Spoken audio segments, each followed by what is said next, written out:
Assalamualaikum warahmatullahi wabarakatuh. Saudaraku, ikhwan dan akhwat rahimakumullah, malam ini adalah malam keempat, malam di mana Abi Abdillahil Husain telah memasuki hari kedua dari keberadaan beliau di Karbala. Duka Al-Husain terus berjalan dan berlalu sehingga menuju Ashura, puncak kesedihannya akan tiba. Malam ini mari kita bersama mengayuh luka, menguntai duka dalam maktal Abi Abdillahil Husain atau sahabat-sahabat Al-Husain. Semoga dengan tetesan air mata kita menjadi penebus dosa kita kelak, karena Rasulullah sallallahu alaihi wasallam bersabda bahwa semua mata akan menangis, akan tetapi kecuali mata yang menangis untuk Abi Abdillahil Husain. Maka sebelumnya, untuk kecintaan kita kepada Abi Abdillahil Husain, mari kita sampaikan salawat ala Muhammad wa ali Muhammad. Allahumma salli ala Muhammad wa ali Muhammad.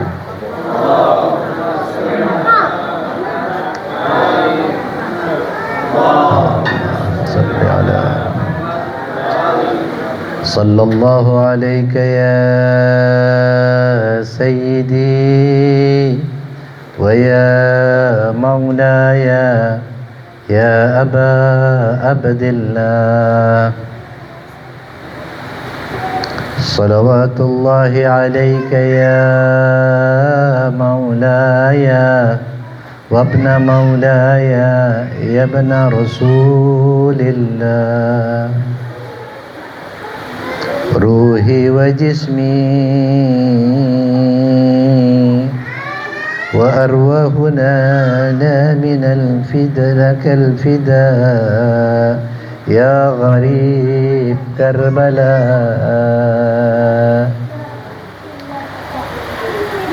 Sayyidi wa zaman tasama bihablikum wa minna man laja ila hisbikum. Ya laytana kunna ma'akum sadati wa nafuza fawzan azima. Ya laytana kunna ma'akum sadati wa nafuza fawzan azima. Salam atasmu ya Aba Abdillah. Salam kepada orang kelima di antara ashabul kisah. Salam kepada kepala yang selalu dicuimi kakeknya. Salam kepada kepala mulia yang diinjak-injak kuda. Salam kepada kepala suci yang ditancapkan di ujung tombak durjana. Salam kepada jasad yang berlumur darah. Salam kepada jasad yang berhiaskan tancapan panah. Salam kepada jasad yang tercerai-berai. Salam bagimu wahai Aba Abdillah. Salam bagimu ya Husain yang teraniaya.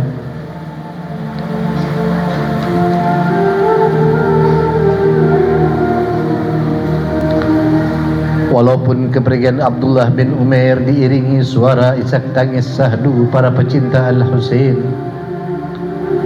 namun sesungguhnya itu merupakan tangis bahagia, karena mati dalam berjuang bersama Al-Husain sangatlah mulia, hingga tak bisa dibandingkan dengan apapun di dunia.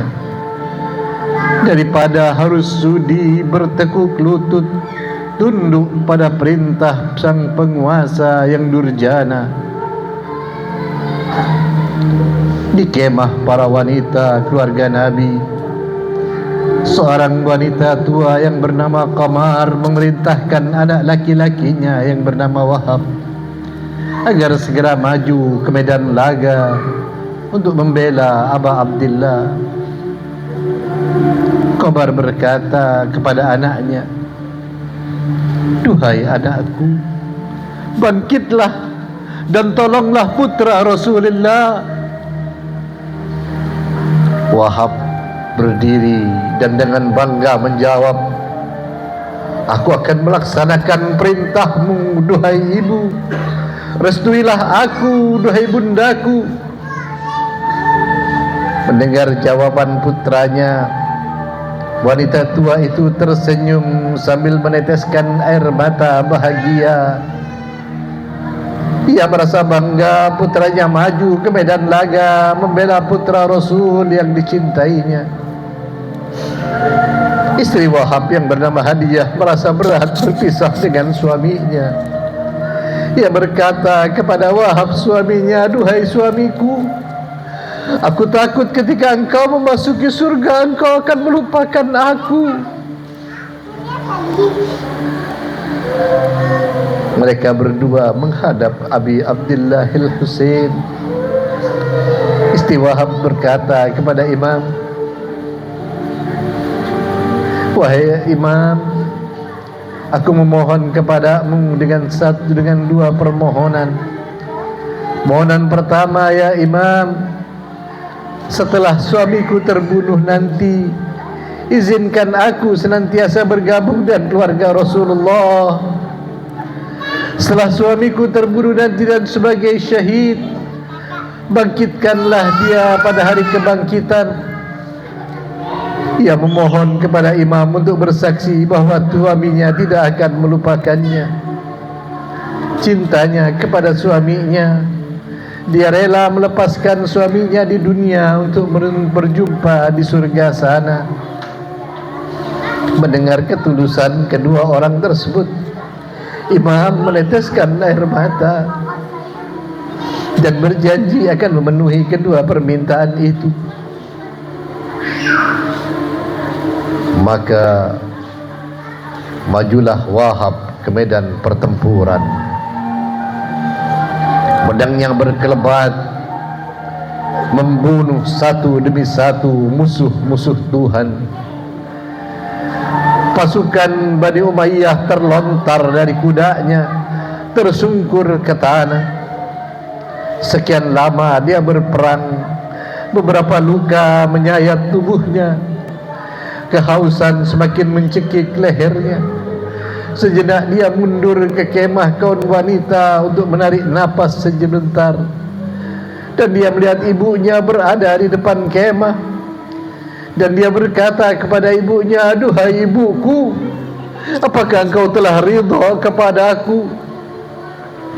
Ibunya menatap tajam sambil berkata, "Aku belum ridha, wahai anakku. Aku belum ridha, wahai anakku.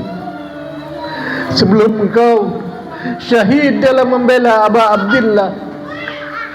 Mendengar jawaban ibunya, semangat Wahab yang kelelahan kembali membara. Ia kembali ke medan laga dan membunuh 39 pasukan musuh. Wahab diserang. Begitu banyak musuh-musuh menebas kedua tangan Wahab hingga terputus.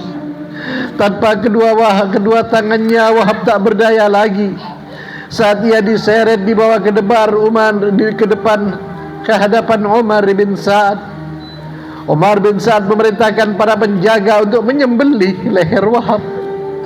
Dengan kejamnya dan sadisnya, penjaga itu pun tak segan-segan menebas leher Wahab hingga leher itu terlepas dari tubuhnya. Darah menyembur keluar dari leher Wahab yang terpisah. Lalu penjagal itu melemparkan kepala Wahab ke kemah Al-Husain dan kaum wanita.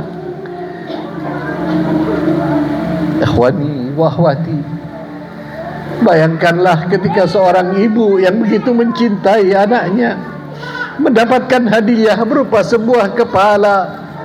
Kepala itu jatuh tepat di hadapan bundanya. Ibu Wahab mengenali kepala tersebut adalah kepala anaknya. Dia ambil potongan kepala anaknya, ia peluk dengan cucuran air mata. Dia ciumi potongan kepala tersebut sambil menangis. Ia berkata, "Duhai putraku sayang, aku sekarang telah ridha. Aku sekarang telah bangga kepadamu. Engkau memutihkan wajahku dan dengan kematianmu, dan tidak membuat aku malu di hadapan Zahra. Wahai putraku, sampaikan salamku kepada Fatimah." Istri Wahab pun melihat kepala suaminya yang mencium dan membersihkan darah-darah yang melekat pada wajah suaminya. Sebelum selesai Hadiah membersihkan wajah suaminya, tiba-tiba Shimir memerintahkan budaknya yang bernama Rustam, yang memegang penggada besar, untuk memukul kepala Ummu Wahab. Sekejap, ketika gada besi itu menghantam kepala wanita mulia itu yang menyemburkan darah dan hancur, tidak cukup sampai di situ. Rustam kemudian memotong leher Hadiah, istri Wahab yang sudah tak bernyawa, hingga leher wanita mulia itu terputus. Kemudian kepala itu dijinjing dan juga dilemparkan ke dalam kemah Al-Husain. Para pengikut Al-Husain tinggal sedikit, tapi mereka adalah pahlawan perang yang menyebabkan musuh kocar kacir dan banyak terbunuh. Ibnu Hajjaj mencoba menyerang kemah Al-Husain dari arah sungai. Sahabat Imam bernama Muslim bin Ausajah berusaha menahan serangan Ibnu Hajjaj. Akan tetapi pasukan musuh terlalu banyak. Tubuh Muslim bin Ausajah dipenuhi luka dan darah, dan tebasan pedang yang musuh terakhir begitu keras mengenai tubuhnya sehingga dia terjerembab ke tanah. Al-Hajjaj dan pasukannya meninggalkan Muslim yang tak berdaya. Setelah debu peperangan itu turun, pengikut Al-Husain mendapati tubuh Muslim bin Ausajah sedang terkulai lemah dalam keadaan sakarat.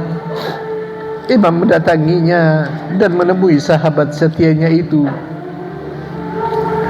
Dengan uraian air mata, Imam berkata, "Allah merahmatimu wahai Muslim. Ketika semua akan menuju kematian, kita semua akan menuju kematian. Di antara orang-orang mukmin ada yang menepati janjinya kepada Allah dengan kematian, dan ada pula yang sedang menunggu antrian, dan mereka tidak sedikit pun mengubah janjinya. Inna lillahi wa inna ilaihi raji'un." Setelah terbunuhnya Muslim bin Ausajah, tak lama Habib bin Madahir mendekati jenazah dari saudaranya, dari sahabat yang dicintainya. Dia berkata, "Wahai sahabatku, kematianmu sangat berat bagiku, tapi aku menyampaikan kabar gembira akan surga yang sebentar lagi akan engkau datangi. Meskipun aku tahu bahwa sebentar lagi aku pun akan segera menyusul, tetapi aku ingin engkau berwasiat kepadaku untuk melakukan sesuatu yang engkau anggap penting, baik dalam urusan keluarga maupun hutang."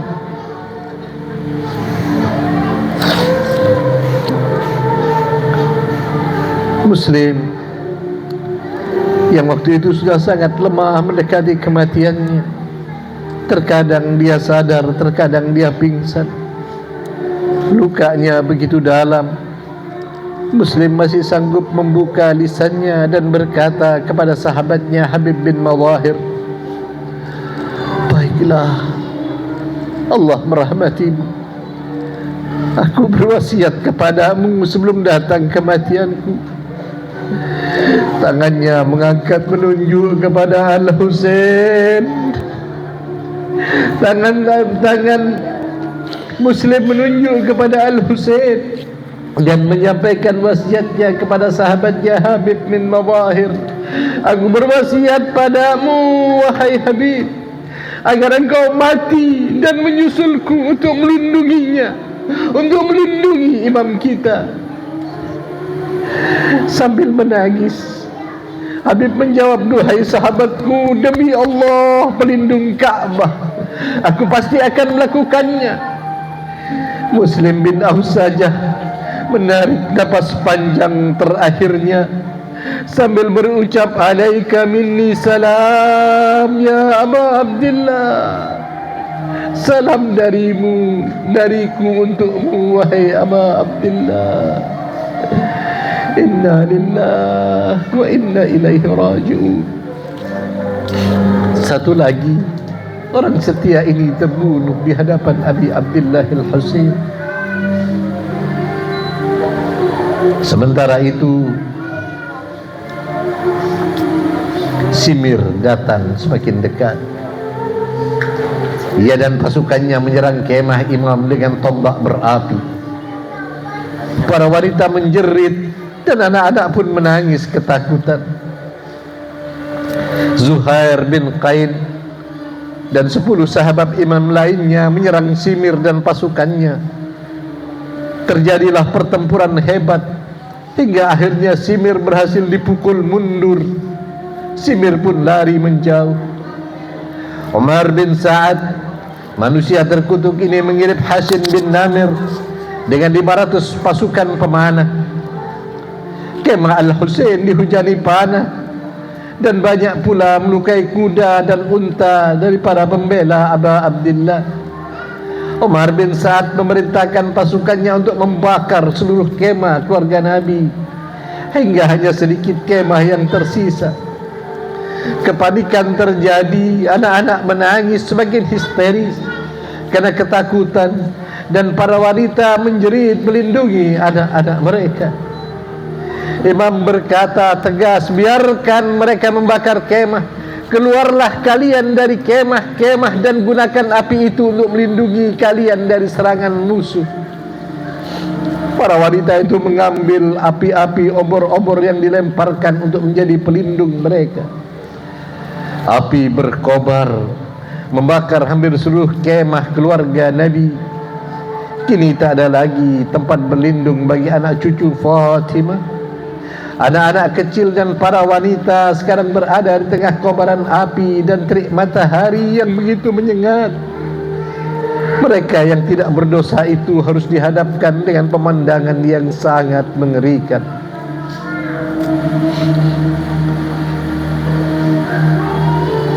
Seorang sahabat Al-Husain yang bernama Abu Thumamah Saidi, ia melihat ke arah matahari yang teramat terik. Ia lalu berkata kepada imam, duhai pemimpinku, aku melihat orang-orang ini tidak akan pernah pergi dan tidak akan pernah puas sebelum mereka membunuhmu. Demi Allah, engkau tidak akan terbunuh sebelum aku terbunuh terlebih dahulu. Namun aku ingin bertemu dengan Allah setelah aku salat di belakang. Imam mengarahkan wajahnya ke langit dan berkata, sahabatku Abu Thumamah, engkau mengingatkanku pada waktu salat. Semoga Allah menempatkan engkau di antara orang-orang yang salat. Ini adalah waktunya. Beritahukanlah agar mereka memberikan waktu untuk kita melaksanakan salat.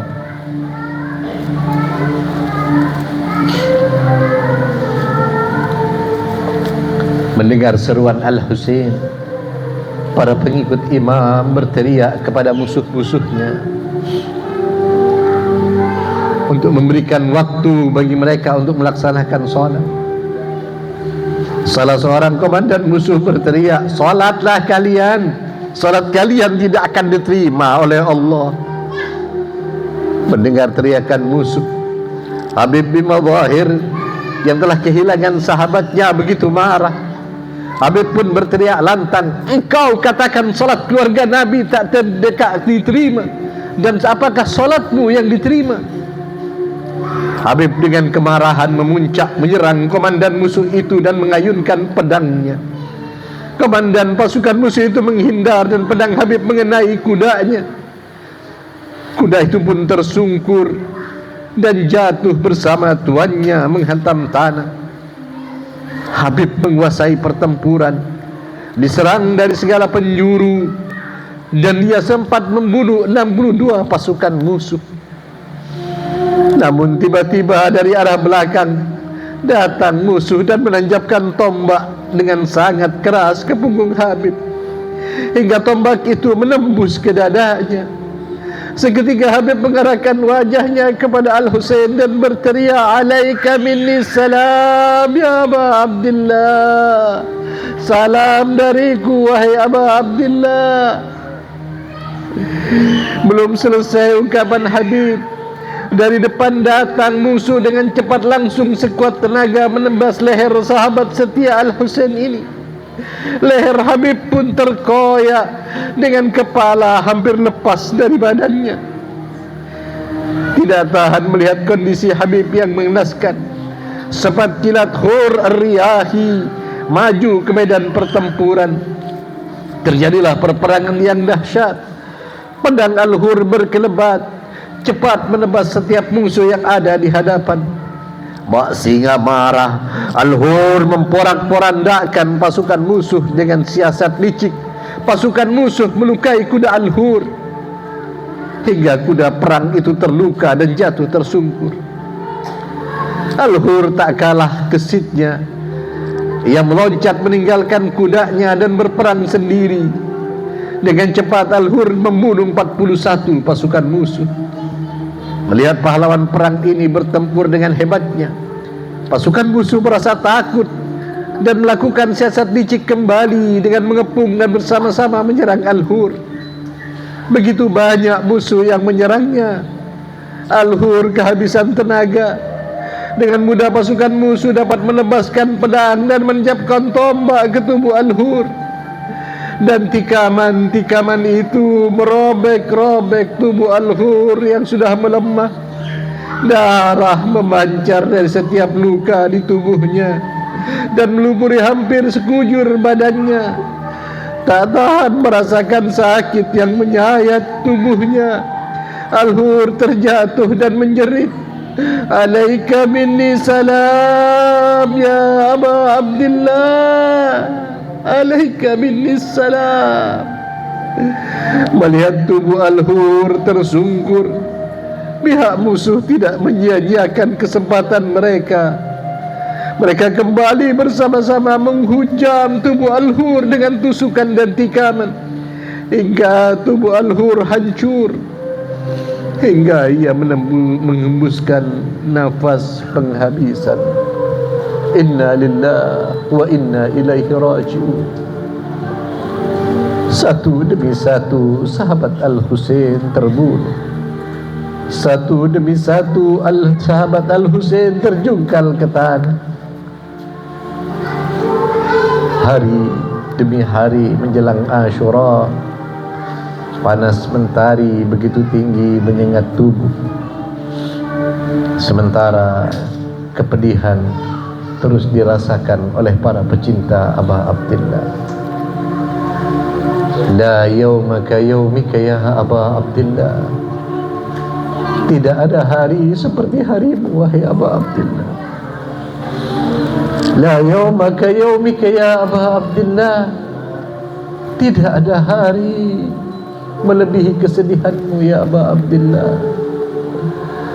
Assalamualaikum ya Aba Abdillah, wa ala arwahi allati halat bifina'ik. Alaika minni salamullahi abadan ma baqitu wa baqiya al-lail wan nahar.